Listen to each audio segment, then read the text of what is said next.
हम इंसान इस धरती पर कहां से आए? कैसे थे हम इंसानों के पहले पूर्वज? आखिर इतिहास की वो कौन सी घटना थी जिसने इंसानों को जन्म दिया? इंटेलिजेंस का जन्म कैसे हुआ? किसने नग्न घुमक्कड़ इंसानों को कपड़े पहनना सिखाया, बोलना सिखाया? कैसे अंतरिक्ष ने धरती पर लाइफ का बीज बोया? दोस्तों, आज से 3.5 अरब साल पहले पृथ्वी पर एक ही प्रकार की लाइफ थी, यानी सिंगल सेल लाइफ। लेकिन अरबों सालों के थपेड़े खाते हुए आज करोड़ों स्पीसीज धरती पर मौजूद है। हम इंसान 37 खरब से भी ज्यादा बैक्टीरियाज की कॉलोनी है। लेकिन इन करोड़ों स्पीसीज से अलग है हम इंसान, जिसमें भाषा और संस्कृति भी मौजूद है। ऐसे में इतने कॉम्प्लेक्स इंसान की उत्पत्ति कैसे हुई? वो सब चीजें जो हमें इंसान बनाती है, आखिर कैसे नेचर से हमें मिली? कैसे अरबों साल के विकास क्रम ने जीवन को एक नई दिशा दी? चलिए जानते हैं आज के इस एपिसोड में। हमारी पृथ्वी पर 3.5 अरब साल पहले रहस्यमय ढंग से लाइफ पैदा हुई। उससे पहले पृथ्वी पर लाइफ का कोई नामो निशान नहीं था, यानी इसकी उत्पत्ति से लेकर 1 अरब साल तक पृथ्वी लाइफ से सूनी थी। पृथ्वी पर कॉन्शियसनेस पैदा ही नहीं हुई थी। 1 अरब साल तक पृथ्वी अनकॉन्शियस थी, लेकिन 3.5 अरब साल पहले कुछ ऐसा हुआ जिसने पृथ्वी पर एक ग्रेटेस्ट शो को जन्म दिया। उस शो का नाम है एवोल्यूशन। जब से लाइफ पैदा हुई तब से लेकर अब तक प्राकृतिक आपदाएं हमेशा से लाइफ की दुश्मन बनी रहीं, और यही कारण है कि 5 बार प्रलय ने लाइफ को खत्म करने की कोशिश की, लेकिन लाइफ हमेशा सरवाइव करती गई। न सिर्फ सरवाइव, बल्कि कॉम्प्लेक्स फॉर्म में विविध प्रकार के जानवर धरती पर पैदा होते चले गए। शुरुआत में जन्मी सिंगल सेल बैक्टीरिया लाइफ की सबसे सिंपल फॉर्म थी, और धीरे धीरे नेचर ने इसे कॉम्प्लेक्स बनाना शुरू किया। अरबों सालों में लाइफ समुद्र से भूमि पर और भूमि से आसमान में कदम रखने लगी। इन अरबों सालों में इंसान का कोई नामो निशान नहीं था। आज से 65 मिलियन साल पहले डायनासोर्स जैसी प्रजाति का भी अंत हो गया था। डायनासोर्स के युग का अंत होने के बाद अब धरती पर मैमल्स का राज होना बाकी था। मैमलियंस धरती पर मौजूद सभी स्तनधारियों और इंसानों के पूर्वज थे, जो साइज में चूहे के जितने छोटे थे।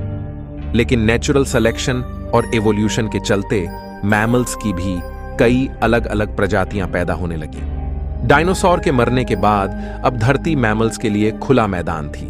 जो मेमल्स डायनासोर के डर से बिलों में छुप कर रहते थे, वे अब बेखौफ घूम सकते थे। अब वे दिन दहाड़े एक नए एनवायरनमेंट में रहने लगे। अब मैमल्स ने अपनी आजादी का फायदा उठाकर अलग अलग वातावरण में रहना शुरू किया। इस वजह से नेचुरल सिलेक्शन के चलते मैमल्स भी कई प्रकार के जीवों में विकसित होने लगे। लेकिन दोस्तों, डायनासोर अभी पूरी तरह नहीं मरे थे, बल्कि उड़ने वाले डायनासोर की कई प्रजातियां अभी भी सरवाइव कर गई थीं। पर बदलते मौसम और वातावरण की वजह से वे भी धीरे धीरे बर्ड्स में इवॉल्व करने लगे। इन मैमल्स को विचित्र प्रकार के जीवों में तब्दील होने में अगले करोड़ों साल लगे, जहां मैमल्स इवॉल्व होते होते प्राइमेट में तब्दील हुए। इन्हीं प्राइमेट से आगे चलकर इंसान की उत्पत्ति होनी थी।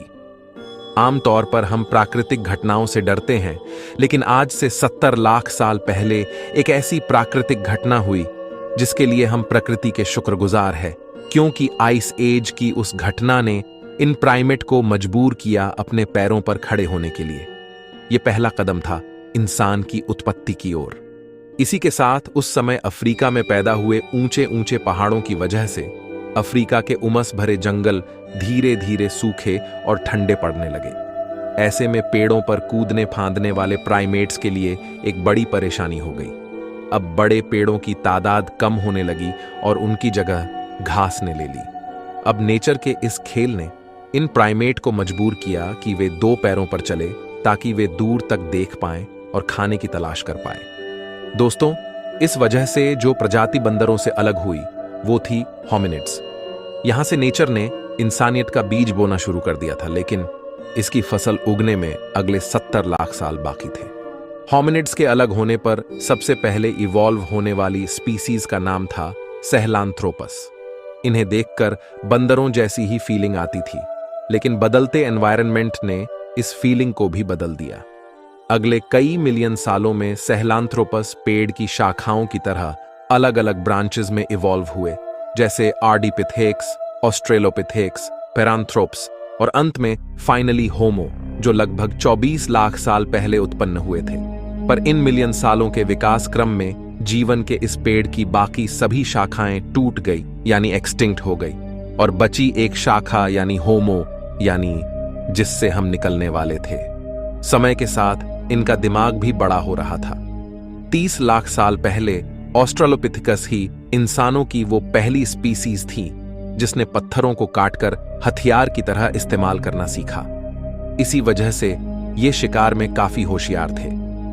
मांस खाने की वजह से इन्हें सभी न्यूट्रिएंट्स की पूर्ति होने लगी, और यह एक मुख्य कारण बना इनकी इंटेलिजेंस के बढ़ने का, क्योंकि अब इनके दिमाग का साइज बढ़ने लगा। इस तरह आज से तकरीबन 20 लाख साल पहले होमो जीनस की उत्पत्ति हुई, और इस जीनस की पहली स्पीसी थी होमो हैबिलिस यानी हैंडीमैन, जिसने पत्थर के औजारों को और मॉडिफाई किया। वहीं होमो जीन्स में एक और स्पीसी पैदा हो रही थी, वह थी होमो इरेक्टस, जो आज से करीब 18 लाख साल पहले अस्तित्व में आए। ये वो पहली स्पीसी थी जो 2 पैरों पर सीधा खड़े रह सकती थी। अपने पैरों पर खड़े होकर इसी स्पीसी ने नेचर की जिम्मेदारी को संभाला, और इन्होंने सबसे पहले आग को कंट्रोल करना सीखा। यानी हम कह सकते हैं कि आग का आविष्कार आज से 18 लाख साल पहले हुआ। लेकिन अपने आप आग की खोज कैसे हुई? दोस्तों, वैज्ञानिकों के अनुसार यह संभव हो सकता है कि प्राकृतिक घटनाओं जैसे बिजली कड़कना या सामान्य घटनाएं जैसे चकमक पत्थर का नेचुरली आपस में टकराना, जिसे देखकर एक क्यूरियोसिटी जगे कि आखिर ये नई चीज क्या है। अब दिमाग तो इनका बढ़ ही रहा था, ऐसे में क्यूरियोसिटी भी बढ़ रही थी।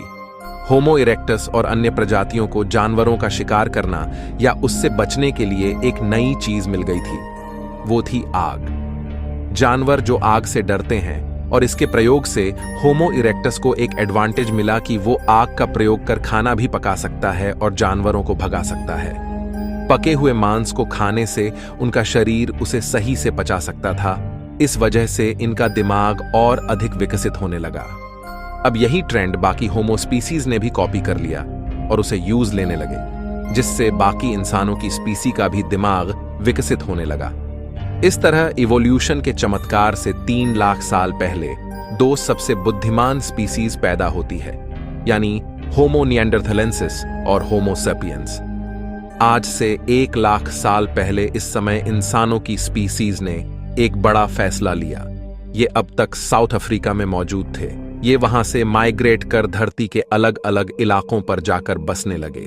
नए इलाकों में जाने पर इनके सामने नए चैलेंजेस आए, नई क्लाइमेट कंडीशन और खुखार जानवर। अब अपने सर्वाइवल के लिए इन्होंने दिमाग लगाया और नए विकसित हथियार तैयार किए। अब इन हथियारों की वजह से ये शिकार को काट सकते थे और दूर दूर तक ले जा सकते थे। इस समय कुछ और नए चैलेंजेस सामने आते हैं, जैसे हिरन जैसे जीवों का शिकार करना, जिसके लिए एक साथ मिलकर काम करने की जरूरत थी। और इस तरह टीम वर्क में काम करने के लिए एक नए आविष्कार की जरूरत थी, वो थी भाषा। एक दूसरे से कम्युनिकेट करना, और यह भाषा की शुरुआत हुई इशारों से, अलग अलग सिग्नेचर से। यह भाषा की शुरुआत थी जिसे प्रोटो लैंग्वेज कहा जाता है। अब लैंग्वेज जैसी एक नई चीज आने से इन ह्यूमंस ने उसका खूब प्रयोग करना शुरू किया। वहीं लैंग्वेज के और कॉम्प्लेक्स बनने का कारण था ह्यूमंस के बीच इंटरेक्शन, आपस में होने वाले कॉम्प्लेक्स इंटरेक्शन और डिटेल में चीजों को एक्सप्लेन करने के लिए धीरे धीरे लैंग्वेज इवॉल्व होने लगी। अब इंसान की शरीर की ऊर्जा दिमाग पर अधिक खर्च होने लगी, जिससे इवोल्यूशन दिमाग का हुआ। लैंग्वेज की वजह से ब्रेन के कॉग्निटिव पार्ट ने ग्रो किया। दोस्तों, हो सकता है कि लैंग्वेज की वजह से चुगली करने का आविष्कार भी फीमेल्स ने उसी समय किया होगा। लेकिन दोस्तों, अब तक जो ह्यूमन स्पीसीज नग्न घूमती थीं, आखिर ऐसा क्या हुआ जिस वजह से उन्होंने कपड़े पहनना सीखा? वैज्ञानिकों के अनुसार हमारे प्राचीन इंसानी पूर्वजों के शरीर पर बाल अधिक हुआ करते थे, लेकिन धीरे धीरे उनके फर लूज होने लगे।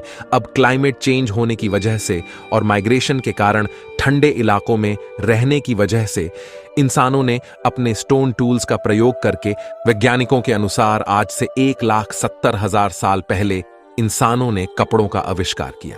अब इंसानों की स्पीसीज में होमो निएंडरथैल्स और होमो सेपियंस ही बची थीं और वे आइस एज के बर्फीले युग से गुजर रही थीं। और फ्रेंड्स, इस तरह लगातार डेवलप होते होते आज से 30,000 साल पहले होमो सेपियंस और होमो निएंडरथैल्स में से एक ही स्पीसीज सरवाइव कर पाई। वो थी हम इंसान, यानी होमो सेपियंस। और वैज्ञानिक पूरी तरह से नहीं जानते कि आखिर क्यों और कैसे होमो निएंडरथालेंसिस विलुप्त हुए। इस वक्त तक आइस एज का युग जारी था, जो आज से 10,000 साल पहले जाके खत्म हुआ। लेकिन मॉडर्न ह्यूमंस किसी तरह हिम युग की कड़कती ठंड को सरवाइव कर गए। पर इधर उधर घूमते रहने की वजह से अब उनके लिए खाने की समस्या होने लगी। इसलिए आज से 10,000 साल पहले एग्रीकल्चर यानी खेती की शुरुआत हुई और अब ह्यूमंस के पास अपनी जिंदगी में काफी फ्री टाइम मिलने लगा, क्योंकि उनकी बेसिक नीड पूरी होने लगी। फिर खाली दिमाग बना शैतान का घर, और हमारे शैतानी दिमाग ने खाली टाइम में कई चीजों का आविष्कार किया, जैसे कि खाने को स्टोर करने के लिए गड्ढे बनाए, जिसके लिए स्पिनिंग व्हील बनाया गया। अब इंसानों के पास रात में खाली टाइम मिलता था, जहां वो अपनी वाइफ या गर्लफ्रेंड से लड़ने के बाद रात के आसमान को निहारने लगे। और आज से 2,500 साल पहले एस्ट्रोनॉमी का विकास हुआ। इस तरह लिखना, चित्रकारी करना, फेस्टिवल्स और फन लविंग लाइफ जीते जीते पिछले 5,000 साल में हम मॉडर्न ह्यूमंस आज इस टेक्नोलॉजी के जमाने में आ चुके हैं। लेकिन दोस्तों, इवोल्यूशन अभी रुका नहीं है, बल्कि इवोल्यूशन हमेशा चलता है। आज भी हम इंसान इवॉल्व हो रहे हैं। जैसे नाखून बढ़ते हुए हमें दिखाई नहीं देता, लेकिन लंबे समय बाद वह काफी बड़ा हो जाता है। इस तरह इवोल्यूशन की प्रक्रिया काफी धीरे होती है और आगे आने वाले मिलियन सालों में न जाने हम इंसान किस रूप में बदल जाए। आज हम ऐसी कई परिस्थितियों से गुजर रहे हैं जो हमें लगातार शेप कर रही हैं। जिस तरह भूतकाल में हम इंसानों की कई विचित्र प्रजातियां थीं, उसी तरह हो सकता है हम इंसानों की और भी कई विचित्र प्रजातियां पैदा हो जाएं। आज हम जीवन के लंबे इतिहास को जानते हैं कि किस तरह जीवों का विकास हुआ, लेकिन एक सवाल अभी भी वैज्ञानिकों को परेशान करता कि आखिर लाइफ की शुरुआत कैसे हुई, किसने पृथ्वी के गर्भ में लाइफ का बीज बोया। यह एक बहुत बड़ा रहस्य है। लेकिन कुछ वैज्ञानिकों के अनुसार 4 अरब साल पहले लाखों एस्टेरॉयड की वर्षा में उन्हीं एस्टेरॉयड्स के साथ एमिनो एसिड मॉलिक्यूल्स के रूप में लाइफ भी अपने सूक्ष्म रूप में पृथ्वी पर आई। लेकिन अगर यह सच है तो यह सवाल उठता है कि हमारी जैसे ही लाइफ किसी अन्य ग्रह पर भी इन्हीं एमिनो एसिड मॉलिक्यूल्स से क्यों नहीं आ सकती। आखिर आज पृथ्वी पर ही इंसान क्यों है? अन्य ग्रहों पर हमें कोई लाइफ क्यों नहीं मिली? इस बारे में आप क्या सोचते हैं? कमेंट में हमें जरूर बताइए। मैं मिलता हूं आपसे किसी अगले वीडियो में। तब तक के लिए ब्रह्मांड में घूमते रहिए।